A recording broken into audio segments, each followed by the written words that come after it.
Assalamualaikum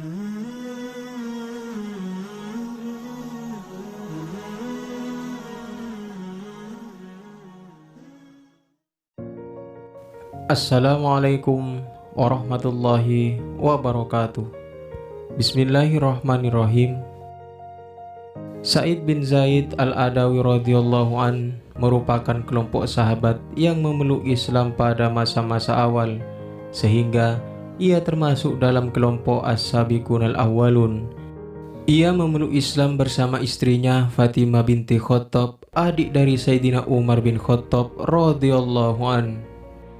Sejak masa remajanya di masa jahiliyah, ia tidak pernah mengikuti perbuatan-perbuatan yang umumnya dilakukan oleh kaum Quraisy, seperti menyembah berhala, bermain judi, minum minuman keras, main wanita, dan perbuatan nista lainnya. Sikap dan pandangan hidupnya ini ternyata diwarisi oleh ayahnya, yaitu Zaid bin Amru bin Naufal.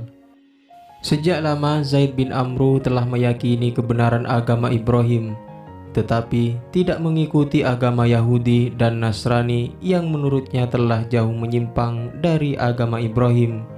Ia tidak segan-segan mencela cara-cara peribadatan dan perbuatan jahiliyah dari kaum Quraisy tanpa rasa takut sedikit pun.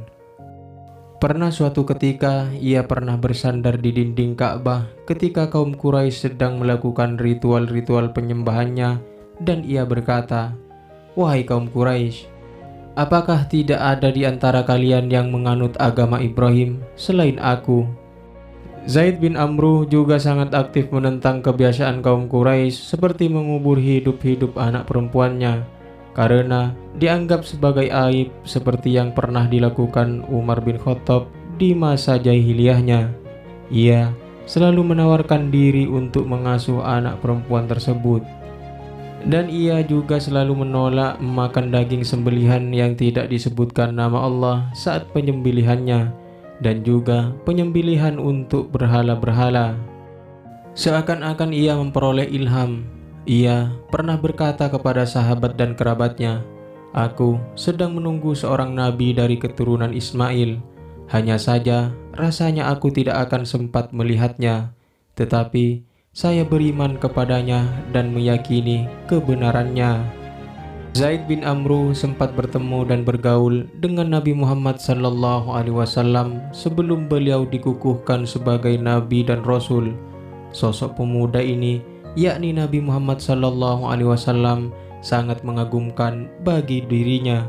Di samping akhlaknya yang mulia, pemuda ini juga mempunyai pandangan yang sama dengan dirinya tentang kebiasaan dan ritual jahiliyah kaum Quraisy. Tetapi Zaid meninggal ketika kaum Quraisy sedang memperbaiki Ka'bah, yakni ketika Nabi Muhammad SAW berusia 35 tahun. Dengan didikan seperti itulah Sa'id bin Zaid tumbuh dewasa. Maka tak heran ketika Nabi Muhammad SAW menyampaikan risalahnya, ia dan istrinya langsung menyambut seruan beliau. Tak ada ketakutan dan kekhawatiran walau saat itu kaum Quraisy melancarkan siksaan yang tak terperikan kepada para pemeluk Islam, termasuk Umar bin Khattab, kakak iparnya sendiri yang merupakan jagoan duel di pasar Ukaz. Hanya saja ia masih menyembunyikan keislamannya dan istrinya, sampai suatu ketika Umar yang bertemperamen keras itu mengetahuinya juga. Ketika itu Sa'id dan istrinya sedang mendapatkan pengajaran Al-Quran dari sahabat Ka'ab bin Aras. Tiba-tiba terdengar ketukan, atau mungkin lebih tepat gedoran dari pintu rumahnya. Ketika ditanyakan siapa yang mengetuk tersebut, terdengar jawaban yang garang, "Umar." Suasana khusyuk dalam pengajaran Al-Quran tersebut menjadi kacau. Ka'ab segera bersembunyi sambil terus berdoa memohon pertolongan Allah untuk mereka. Sa'id dan istrinya menuju pintu sambil menyembunyikan lembaran-lembaran mushaf di balik bajunya. Begitu pintu dibuka oleh Sa'id, Umar melontarkan pertanyaan keras dengan sorot mata yang menakutkan.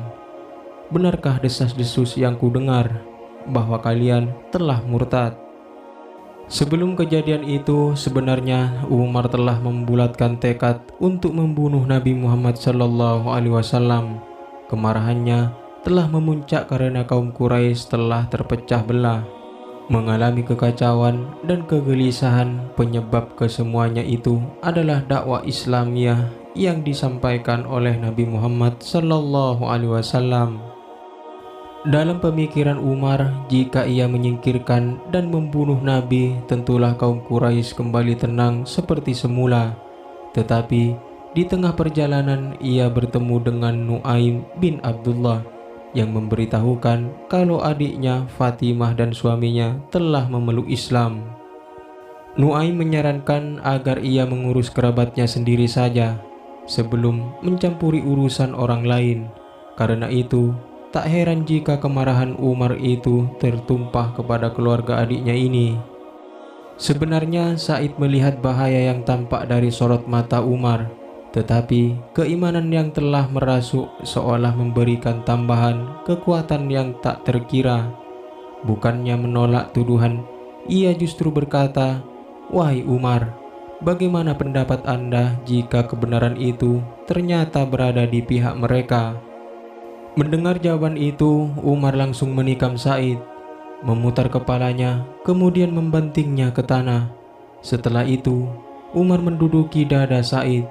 Sepertinya Umar ingin memberikan pukulan pamungkas untuk Said, seperti kalau ia mengakhiri perlawanan musuhnya ketika sedang berduel di pasar Ukaz.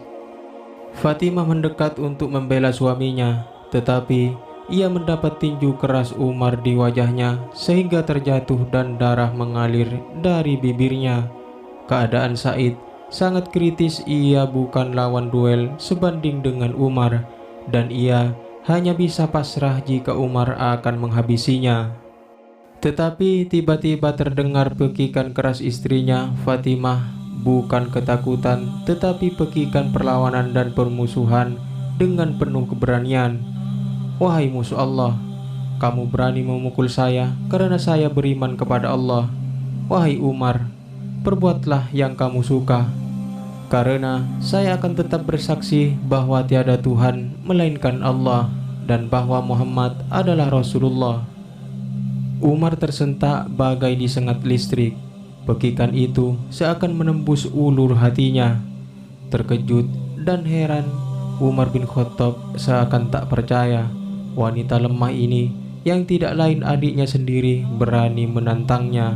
Tetapi justru dari keheranan dan ketidakpercayaan ini, amarahnya menjadi reda dan kemudian menjadi titik balik ia memperoleh hidayah.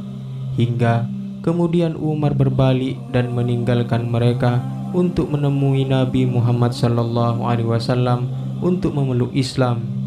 Sebagaimana sahabat-sahabat yang memeluk Islam pada masa awal, Said bin Zaid merupakan sosok yang banyak menghabiskan waktunya untuk beribadah, seorang alim yang sangat zuhud, hampir tidak pernah tertinggal dalam berbagai pertempuran dalam menegakkan panji-panji keimanan.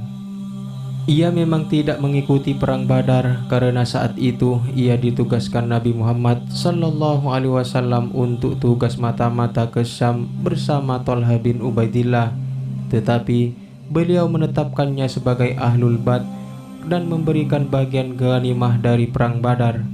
Walau secara fisik tidak terjun dalam pertempuran tersebut, ada 7 sahabat lainnya seperti Said tidak mengikuti perang Badar, tetapi Nabi Muhammad SAW menetapkannya sebagai ahlul badar.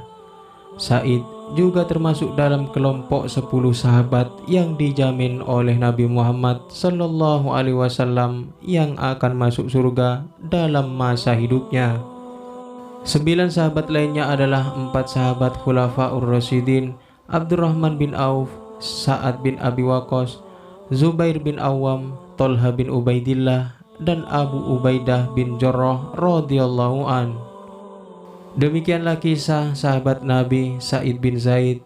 Mudah-mudahan video ini bermanfaat. Wallahu a'lam bishawab. Assalamualaikum warahmatullahi wabarakatuh.